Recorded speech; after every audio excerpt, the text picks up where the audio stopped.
Welcome to a Parallel Project Training APM Project Fundamentals Qualification podcast based on the APM Body of Knowledge 7th edition.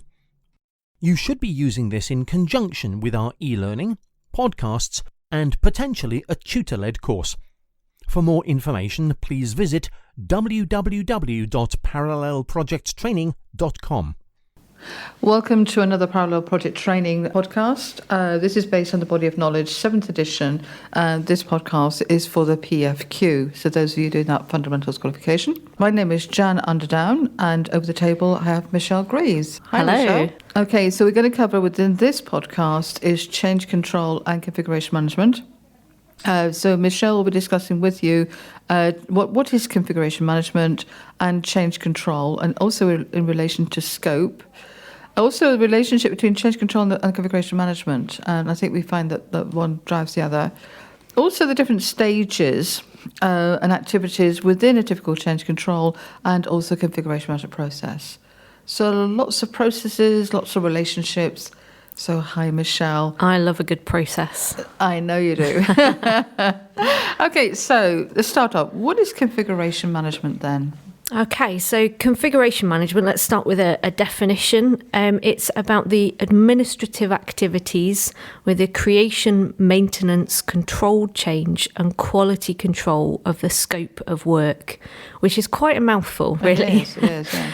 So if we dilute that down a bit, it's the activities, so the administrative, it is broadly an administrative task, and it's to do with how we control all of our documents, all of our assets. So version control of document is a nice we may call it simple document way. control in some organisations, don't they? Absolutely, yeah. Okay. So configuration management is making sure that everybody is on the same plan, singing off the same hymn sheet, so to speak. So those activities, what would they actually cover typically? Okay, so your typical kind of stages. Now for the PFQ, you don't have to understand too much detail. This is something that you go into more in the project management qualification. But there's sort of 5 kind of broad activities. So we've got configuration planning, we've got identification, we've got control, status account, and verification or auditing. So the planning will be the setting up of the system. That's right. This document control system. So you might have a heading or a page in your project management plan that talks about the configuration management plan. Where are we going to store documents? Who's going to control it? What's going to be our numbering convention? How are we going to make sure things get updated? So all of those kind of processes, roles and responsibilities and our approach. The identification is then how we assign our unique codes or identifiers to each document or each product. So you might have listened to already the podcast on scope. So we could assign identifiers on our product and our work breakdown structures. But traditionally, if you think about quite a lot of organisations tend to use something like SharePoint, and you have a unique identifier, so a number associated with each document. So you have 1.1, 1.2, and then when you've updated it, you go to version 2, version 3. And that's what identification's about. Whereas control is actually the process that we go through to update the documents. Now, this can almost happen sort of naturally. So if we need to make a change to our document, then we know that we need to update the original plan, and we need to let everyone know that we're on a new plan even. But if we don't follow a process, there's a risk that it might go wrong. So all we do in configuration control is we follow our plan, and that plan will say, okay, we need to get the document checked out, we need to update it, and then we need to store it in this location, and we need to update a log, tell everybody that we're on a new version. Right, okay, so that's actually the control part of that. That's okay. right. So what's the configuration status accounting about then? So status account, I was having some interesting conversations with John about this a little while ago, that you don't tend to see these quite a lot in industry. Actually, a physical status account, a list of all of the documents with all of their identifiers. But if you think a bit like a bank account, it's a list of everything that's going in and out, who's owned it, what's a description, when was it last updated, so dates. So that's all it is a list of all the documents and how many times they've been updated. Now, that can be really useful if you do use a status account to make sure that any updates that have been done on the project, that the plans have actually been updated. So you could, in a project team meeting, you could have a chat with your configuration librarian or the person that's going to manage your documents. How many updates have you done this month? Oh, we've done no updates. Oh, well, we've had 5 changes to the scope. Why haven't the plans been updated? Yeah. And that's the importance of configuration management. Yes, it can almost so be like the single source of truth, to go to the place where that is the most up-to-date document. Okay. Yes. And then at the end, configuration audits, quite often a project office might do this for you. They're going to check your plan. So what did you say you were going to do, and are you doing it? Yes. So checking that you're following that process. Is everyone updating the original plans? And is everyone on the same version? So are we all on the same version of that document? Otherwise, you get people turn up to a meeting and you've got an agenda with 4 items, and then you've got another agenda with 2 items, another agenda that's got 10 items. Yeah, it's very embarrassing, especially in front of clients. Yes. Not good. So not a good look. If configuration works well, it's almost invisible. But if it goes wrong, it can be really catastrophic for projects. And I think it's something we can always do better at, actually. Yes. Okay. Okay, so that was configuration and configuration management. So basically, how do we define a change? What is a change? So this is where you need to make sure you've got the idea of baselines in your head. So when we've got our scope, what's being delivered in the project, we need to make sure that gets signed off, gets approved, or we put a baseline around it at that point. So we then say that is what we're going to deliver. Now, that doesn't mean it's not going to change or it can't change. But if any changes happen, we need to go through the change control process. Okay, Michelle. So I'm coming along and I need to change the colour of my Post-it notes. Very important change. Yes, okay. So change control. This is where you need to have a good understanding as to what's in your scope. You need to have a really clearly defined scope. And if you wanted to change the colour of your Post-it notes, Jan, then I'd ask you to do a change request form. So I might say, can you fill out this form online in paper? And you'd send that over to me as the project manager. So anybody can do a change request. So it could be a user, it could be a stakeholder, it could be the sponsor, someone in the project team. And what we then want to go through is an initial evaluation of, is it really worth it? So is it going to make a big impact? So I might take the decision at that point to go, your Post-it notes are yellow and you want pink. You know, it's not actually that big a deal and we're not going to take it any further. Right. Because it's not going to have a big impact on the project. But they're not the corporate colour. There we are. So at that point, I then go, oh, okay, this is quite important.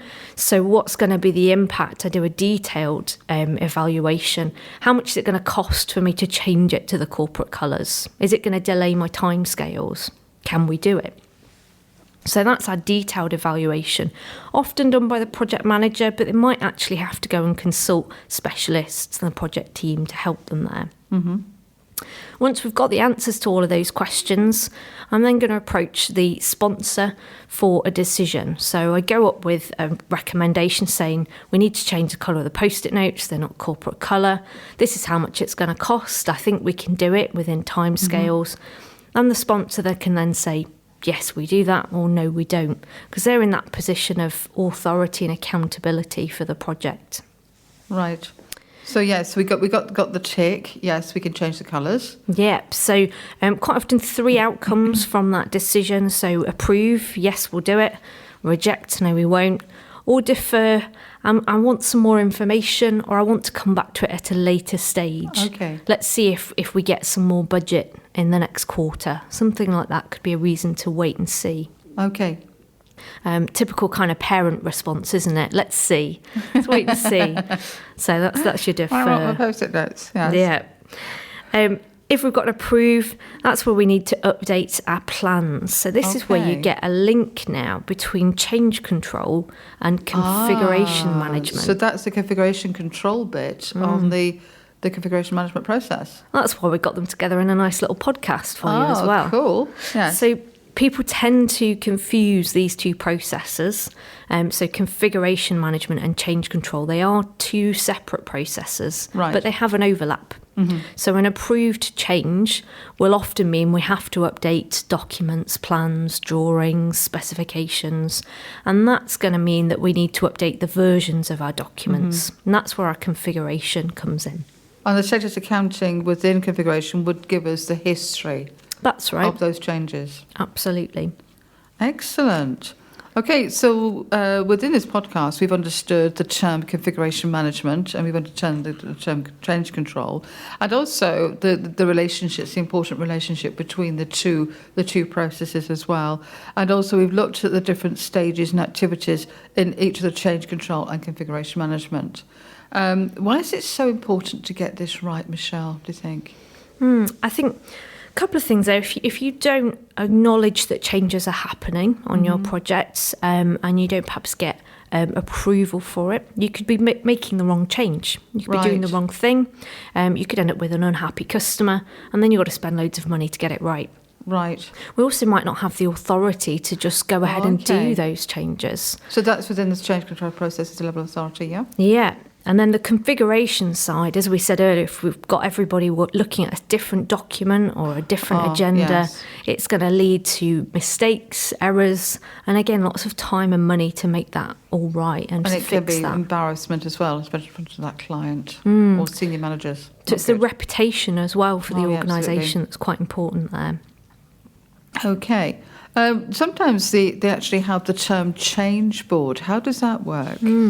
So quite often on a slightly bigger project, instead of just your sponsor making a decision, you might have a change control board with the sponsor sat on that board. And that will involve other senior people that can input into that change. So if you were working on something like an IT project where you were involving IT people from the organisation, you were involving the design people, so the communications team, you would have heads of department from those separate areas on that change control board, so that if that change is impacting their team members, they can input and say, oh, well, we can't really do that, or we can't commit to that kind of time scale.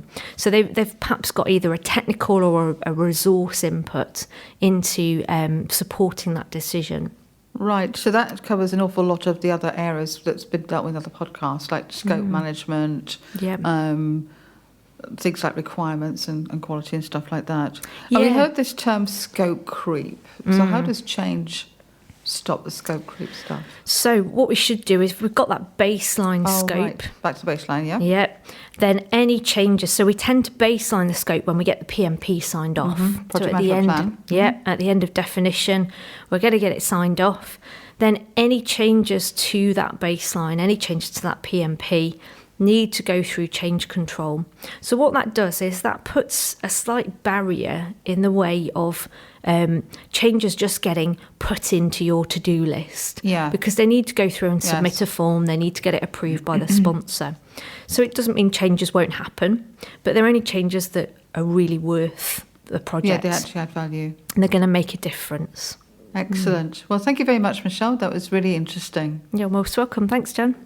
We hope you enjoyed this podcast and found it informative. To find out about our training courses, e-learning or tutor-led course, please go to www.parallelprojecttraining.com.